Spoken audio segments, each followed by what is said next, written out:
เจริญพรท่านสาธุชนทั้งหลาย รายการธรรมทาน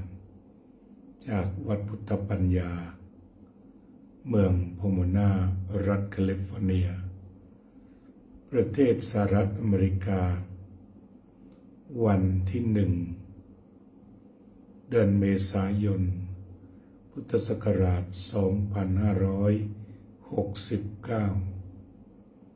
พบกับท่านสาธุชน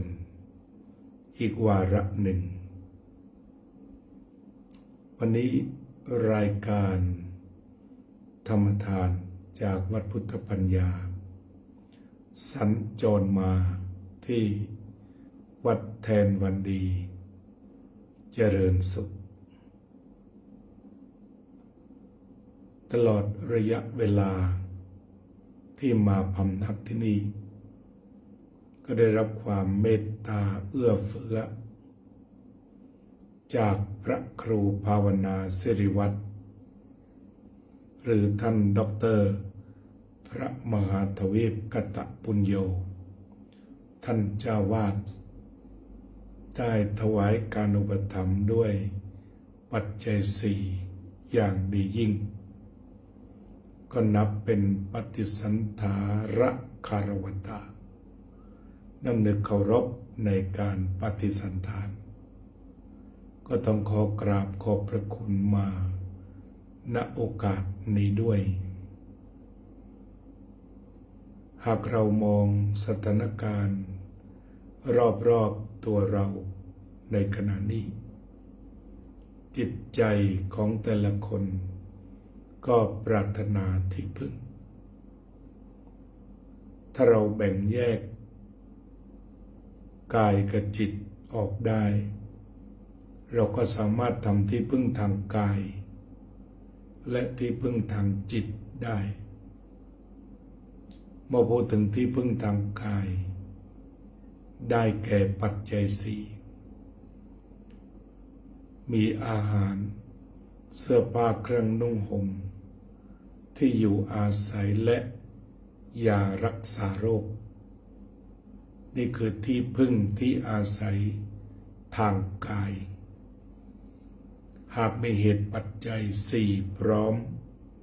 ชีวิตก็มีความสุขในส่วนด้านจิตใจต่างก็มีศาสนธรรมส่วนจะชื่ออย่างไรจะถูกอัธยาศัยอย่างไรแต่ละคนก็ล้วนมีที่พึ่งทางใจที่ถ้าเราแยกแบ่งกันได้ว่าอะไรคือที่พึ่งทางกายก็จะประกอบอาชีพเตรียมปัจจัยสี่เพื่อสนับสนุนความสะดวกสบายฝ่ายกายได้แก่มีอาหารเพียงพอในการบริโภคครบทุกมื้อ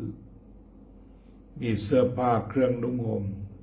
กันร้อนกันหนาวกันเหลือบกันยุงกันริ้นกันไรมีที่อยู่อาศัย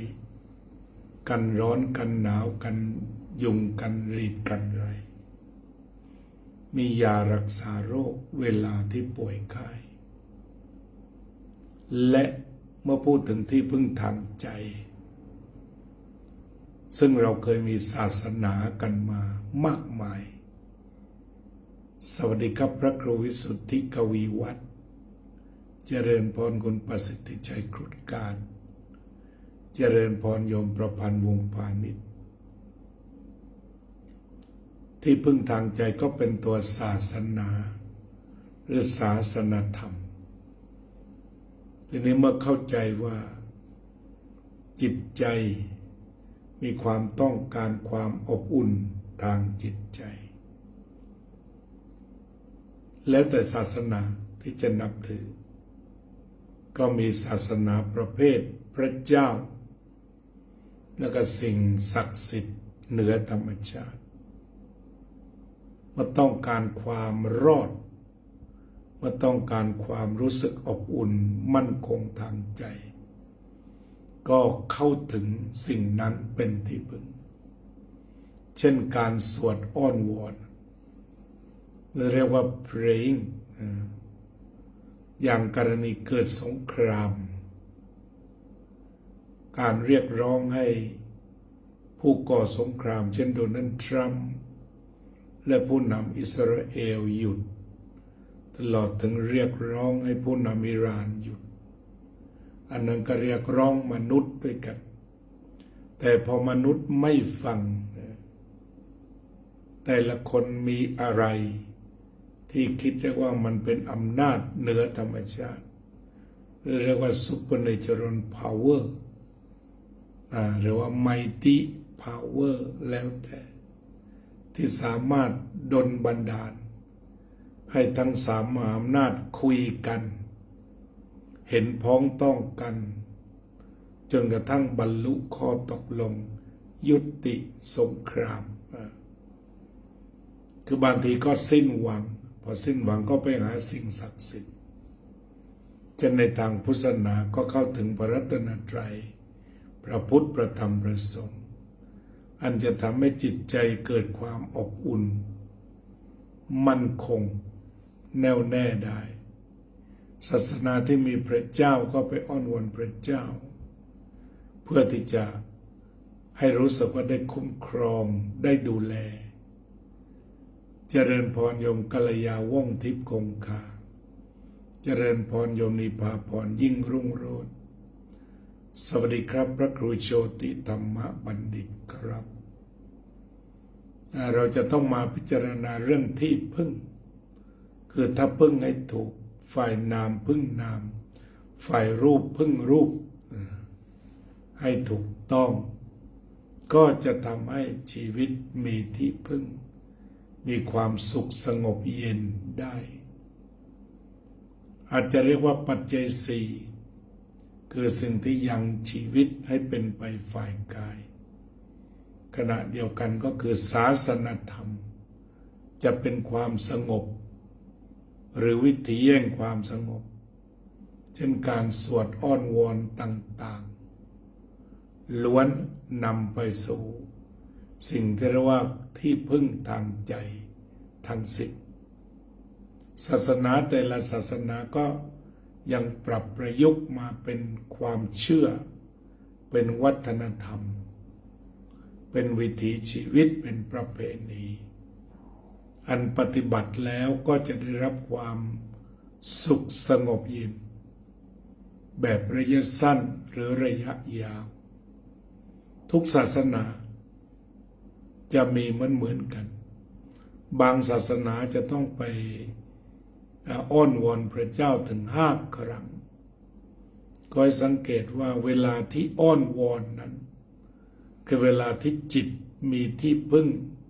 ดิ่งอยู่กับสิ่งนั้นและลืมเรื่องที่ทำให้เกิดความทุกข์ความวิตกความกังวลออกไปแล้วก็อยู่กับสิ่งที่กำลังกระทำเช่นการสวดมนต์ของศาสนาต่างๆการอ้อนวอนของศาสนาต่างๆแต่ว่าบางศาสนาสามารถที่จะทิ้งทุกข์ไว้ข้างหลังแล้วอยู่กับปัจจุบันขณะแห่งการสวดมนต์นั้นจึงปฏิเสธไม่ได้ว่าการสวดมนต์หรือว่าการร้องเพลงในรูปแบบต่างๆของศาสนาต่างๆจุดประสงค์ก็คือให้ใจได้พักคำว่าที่พึ่งทางใจให้ใจได้พักใจได้ทิ้งความคิดอื่นออกให้หมดแล้วก็มาค้างอยู่ที่เรื่องนั้นๆจะเป็นบทสวดหรือจะเป็นการทำสมาธิโดยตรงก็ได้ที่ในทางพุทธศาสนาของเราก็วิธีการที่ตรงสุดก็คือการทำสมาธิโดยการวางใจไว้ที่ลมหายใจเข้าออกแต่ก็นับว่าเป็นการดึงจิตมาเพื่อพักได้โดยตรงและก็มีประสิทธิภาพขอเจริญพรโยมแค้นธนาโยมดวงสมรวงลิ้มขอเจริญพรนั้นวิธีการที่เรียกว่าสมาธิ อันประกอบไปด้วยจิตที่มีความมั่นคงจิตที่บริสุทธิ์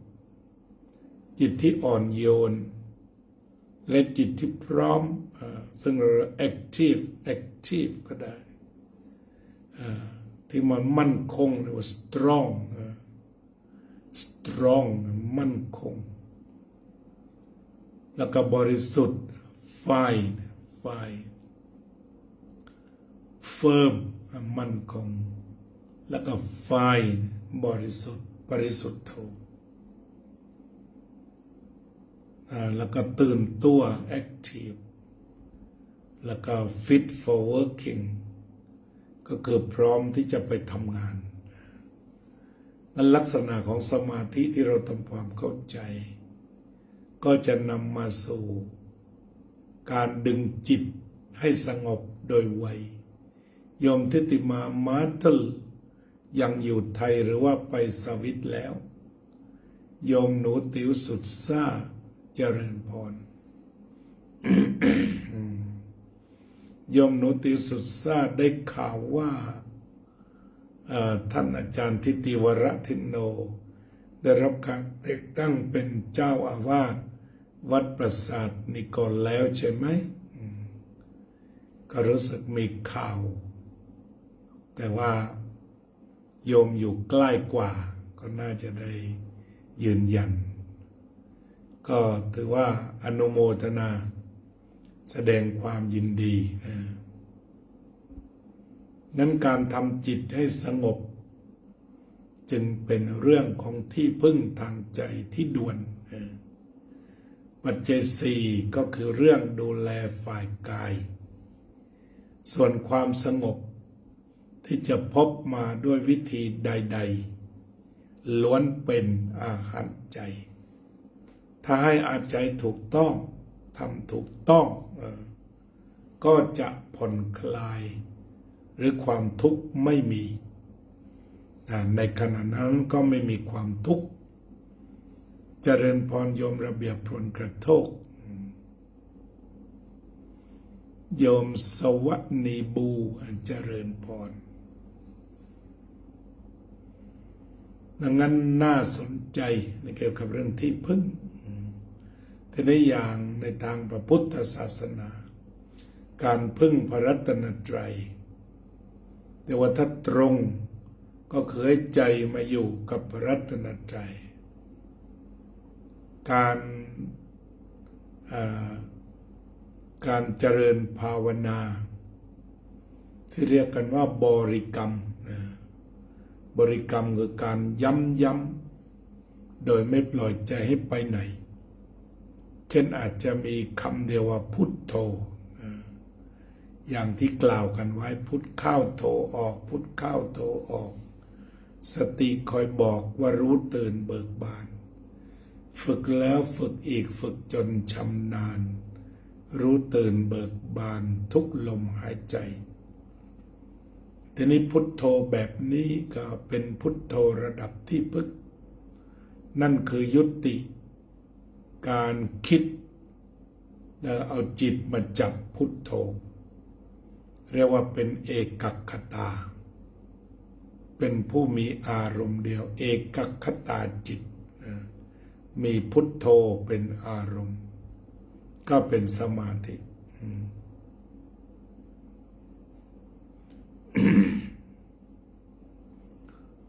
ยังไม่ทราบรายละเอียดวันพระจะไปวัดก็น่าจะมีความเป็นไปได้นะก็ลองดูก็คงจะได้ทราบในวันพรุ่งนี้ ก็เป็นที่น่ายินดีอนุโมทนา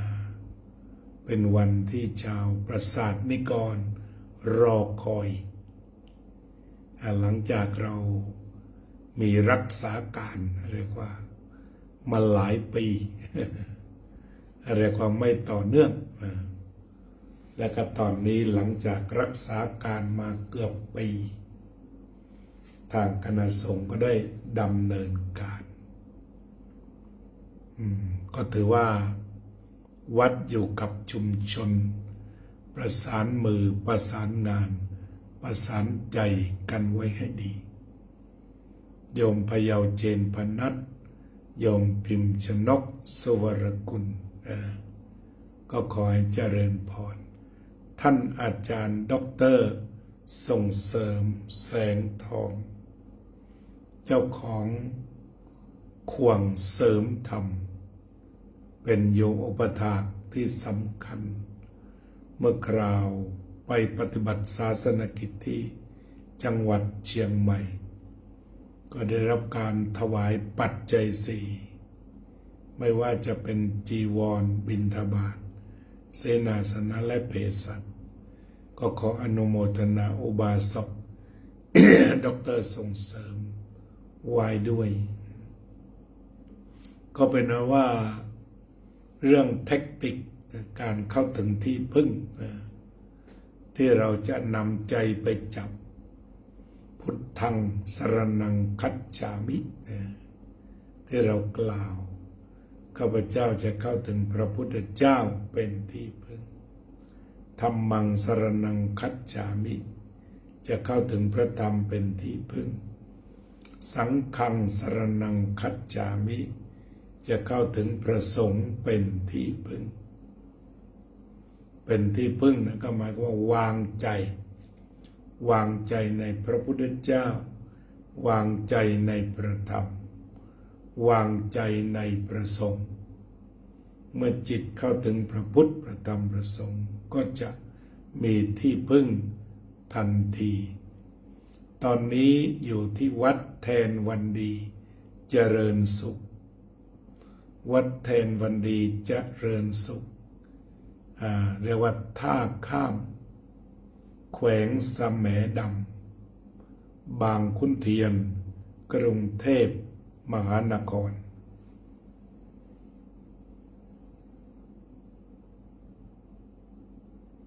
อันนี้เราก็กล่าวถึงการเป็นที่พึ่งโยมสุนิตวงศ์สุเทพเจริญพรที่เรื่องของความมีที่พึ่งก็ผ่านกิจกรรมที่จิตวางได้จิตจับได้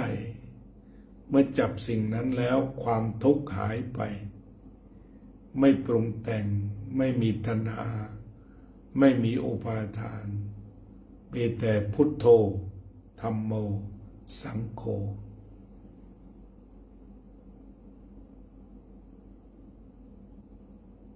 โยมนาฬิกาทรายอดีตผอ.แม่ว่าแจ้งว่ากราบนมัสการกับพระอาจารย์เชียงใหม่ตอนนี้น้ำมันแพงเจออากาศเป็นพิษอีกอันนี้ก็ถือว่าตอนนี้รัฐบาลแล้วก็ฝ่ายค้านสสได้นำเรื่องมลพิษมาพูดแต่ว่าอภิปรายกันสั้นคนละ7 นาทีเนี่ยก็เรียกว่ามันสั้นไปหน่อยแต่ความจริงแล้วก็เรื่องใหญ่ๆแบบนี้ก็ควรจะเปิดให้ทำกันอย่างเต็มที่นั้นตรงนี้ก็ไม่ทราบเหมือนกันว่าเมื่อไหร่เราจะมีประธานสภาที่คิดว่าสภาคือศูนย์รวมปัญหาต่างๆของประเทศไทยที่สะท้อนเพื่อให้รัฐบาลไปแก้หรือมีข้อเสนอแนะต่างๆแต่ตอนนี้ทุกเรื่องเราพูดกัน5 นาที7 นาทีถ้าพูดถึงความสะดวกก็น่าจะเปิดไปยาวๆถ้าว่ารู้สึกคนละ5คนละ7มันน้อยเพราะว่าสสก็เก่งๆกันทั้งนั้นว่ากันไปสัก3 วันไปเลยเช่นเรื่องมลพิษของกรุงเทพของเชียงใหม่ก็คุยกันให้เต็มที่ทุกข้อมูลแล้วก็จะได้เสนอทางออกก็ขอเป็นกำลังใจทุกท่านแหละที่จะต้องเจอเรื่องน้ำมันแพงโดยทางฝ่ายรัฐบาลแนะว่าให้เป็น New Normal ก็คือให้มองเป็นเรื่องธรรมดา normal เป็นเรื่องธรรมดาแต่ในชีวิตจริงก็คือน้ำมันขึ้นแต่ละลิตรมันก็จะทำให้เกิดความเดือดร้อนรุนแรงโดยเพราะเงินที่มีจำกัดรายได้ที่มีจำกัดหรือเช่นเกษตรกรก็ลดน้อยลงฉะนั้นเราก็มีพุทโธธัมโมสังโฆเป็นที่พึ่งคือไม่ให้ใจเกิดความฟุ้งซ่านโกรธเกลียดเครียดแค้นแต่ไว้สงบเอาไว้ก่อนเสียอะไรได้แต่อย่าเสียใจเราก็ในเรื่องของรายรับรายจ่ายนี่รุนแรง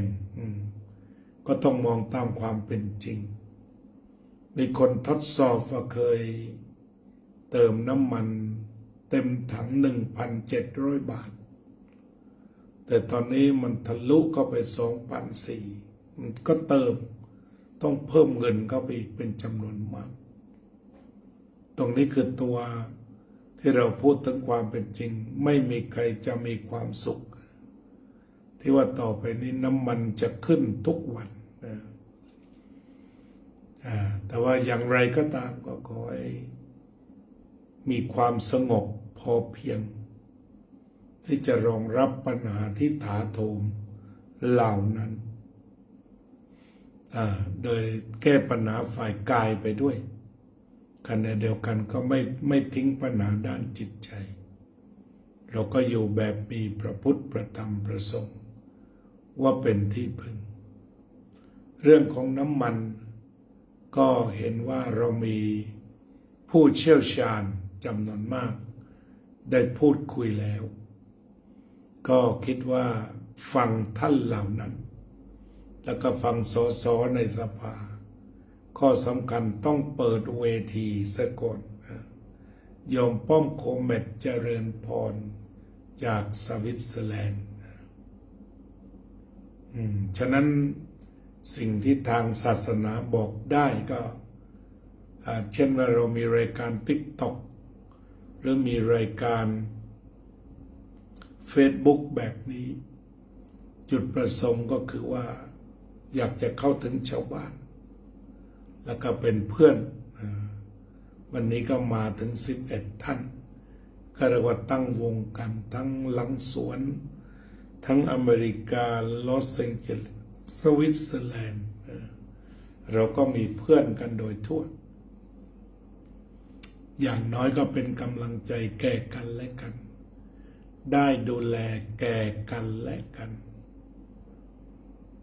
ตรงนี้ก็เป็นที่พึ่งทางใจคือไม่พากันดำริผิดเช่นพยาบาทแล้วก็เบียดเบียนหรือโกรธแต่ช่วยกันเป็นกัลยาณมิตรหาทางใดๆที่จะรักษาจิตให้สงบหน้าที่ของกัลยาณมิตรก็คือฟังสิ่งต่างๆเรียกว่าปรโตโคสะและจากนั้นก็มาคุยมาย่อยเพื่อที่จะจุดมุ่งหมายเดียวกันคือรักษาใจเช่นรู้ตามความเป็นจริงแล้วก็ทำให้จิตใจไม่เครียดมีอะไรที่มันเป็นความจริงเพราะฉะนั้นจิตใจมันก็กินความจริงหล่อเลี้ยงด้วยความจริงนักวิชาการผู้เชี่ยวชาญทั้งหลายก็คุยกันด้วยความจริงนำความจริงมาตีแผ่แล้วก็การแก้ปัญหาก็ให้แก้บนความจริงอริยสัจคือจริงแท้อยู่ตรงไหนเอาของปลอมออก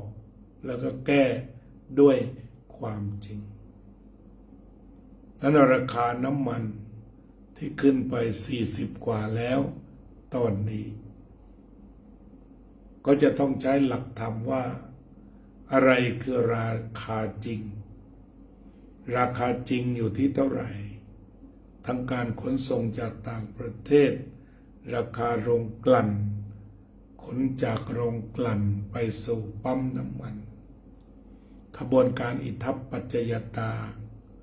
เหล่านี้มันมีตรงไหนเท็จบ้างเริ่มต้นกี่สตังค์ก็อย่างที่อิหร่านจะขายให้ไทยก็เริ่มต้นที่30 สตังค์แล้วก็เดินทางมาถึงปั๊มน้ำมันทำไมจึงขึ้นถึง40 กว่าบาทตรงนี้ก็มานั่งเปิดบัญชีกันคือว่าไม่มีการประนามหยามหมิ่นใครอย่างไรแต่ได้เห็นความจริงว่าจากท่าเรือเฮมุดมาถึงกรุงเทพแล้วไปสู่ปั๊ม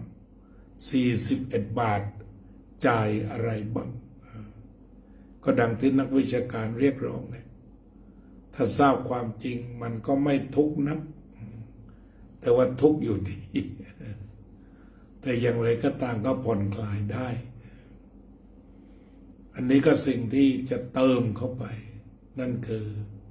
ที่พึ่งทางใจในศาสนาของตนพบครูบาอาจารย์ที่มีเทคนิคแตกต่างกันออกไปในการนำเอาพุทโธธัมโมสังโฆบางแห่งก็ธัมโมขึ้นก่อนก็สุดแล้วแต่ทำยังไงจึงจะให้ใจเกาะและไม่กระวนกระวายดิ้นรนมีจิตอันเป็นสมาธิแล้วก็เกิดปัญญาที่จะหาทางออกให้กับชีวิตที่ไม่เร่าร้อนเพราะคำว่าชีวิตก็แปลว่าสิ่งที่เป็นอยู่ทำยังไงชีวิตจึงจะไม่เร่าร้อนคือเย็นนั่นเอง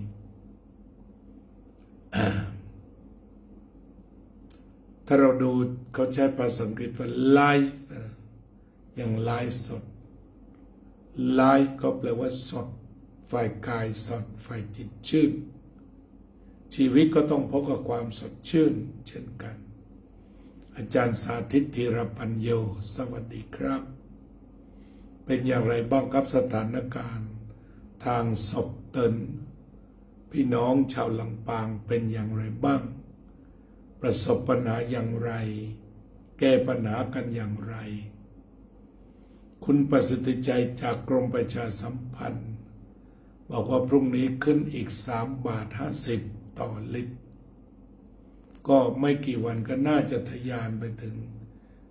50 บาทเพราะว่าถ้ากลไกตลาด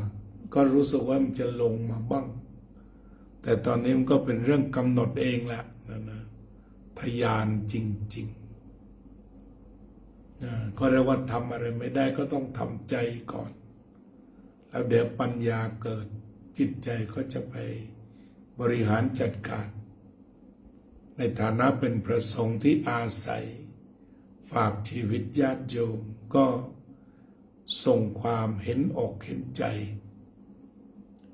มีแต่อวยพรภายในว่าขอให้สถานการณ์อันรุนแรงวิกฤตที่เลวร้ายแบบนี้ผ่านพ้นไปโดยพลันเถิดเพราะฉะนั้นตอนนี้ศาสนาต่างๆเนี่ยกลับมาพึ่งพระเจ้าหรือพึ่งพระรัตนตรัยหรือพึ่งสิ่งใดๆที่ตนคิดว่ามันจะมีอำนาจเหนือกว่าคนที่สร้างความวุ่นวายอยากจะฝากบอกให้สิ่งศักดิ์สิทธิ์ไปเปลี่ยนจิตเปลี่ยนใจเปลี่ยนระเบิดเปลี่ยนนิวเคลียร์ให้มาเป็นอาหารสงครามยุติทุกอย่างจะได้ถูกลงน้ำมันถูกสิ่งอื่นก็จะได้ถูกว่ามีของถูกมีของค้าของขายความสุขก็จะกลับมาอีกครั้งหนึ่งพวกเราชาวพุทธก็อยู่ที่คุณของพระรัตนตรัยไม่ปล่อยใจไปเที่ยวไกลให้อยู่กับกายอยู่อย่างผู้รู้ตื่นเบิกบานรับเอาความรู้ตื่นเบิกบานของพระรัตนตรัยมาใส่ใจไว้เสมออย่ รียกว่ามีศรัทธาในพระรัตนตรัยไม่มีศรัทธาในการรบราฆ่าฟันแต่ว่ามีศรัทธาในพระรัตนตรัยหรือศาสนาที่มีพระเจ้าก็มีศรัทธาในพระเจ้าแต่ไม่ต้องมีศรัทธาในนิวเคลียร์ไม่ต้องมีศรัทธาในขีปนาวุธว่ามันคือแรงทางสันติแต่อริยมรรคมีองค์8ประกอบด้วยสัมมาทิฏฐิสัมมาสังกัปปะสัมมาวาจาสัมมากัมมันตะสัมมาอาชีวะสัมมาวายามะสัมมาสติสัมมาสมาธินี่คือที่พึ่งทางใจนี่คือทางที่จะไปสู่ความสิ้นทุกข์ฝากใจไว้กับอริยมรรคมีองค์8ถนัดที่จะพิจารณาข้อใดก็นำสิ่งนั้นมาพิจารณาถ้าพิจารณาแล้วจิตใจชุ่มชื่นเบิกบานเราสามารถกล่าวได้ว่าธัมมังสรณังคัจฉามิก็คือมีพระธรรมเป็นที่พึ่งได้จริงคือไม่กลัวไม่วิตกกังวลมีความสงบพอที่จะแก้ปัญหาต่างๆเบื้องหน้าและที่ทยอยมาก็ขอเป็นกำลังใจให้ทุกท่านที่ได้ฟังธรรมในวันนี้จงผ่านพ้นวิกฤตการณ์ต่างๆไปด้วยกันสัพเพสัตตาสัตว์ทั้งหลายที่เป็นเพื่อนทุกข์เกิดแก่เจ็บตายด้วยกันทั้งหมดทั้งสิ้นอาเวราโหนตุจงเป็นสุขเถิดอย่าได้มีเวรแก่กันและกันเลยอัปปยาปัจจาโหนตุจงเป็นสุขเถิดอย่าได้พยาบาทเบียดเบียนซึ่งกันและกันเลยอนีฆาโหนตุจงเป็นสุขเถิดอย่าได้มีความทุกข์กายทุกข์ใจเลยสุขีอัตตานังปริหะรันตุจงมีความสุขกายสุขใจรักษาตนให้พ้นจากทุกภัยทั้งสิ้นเถิด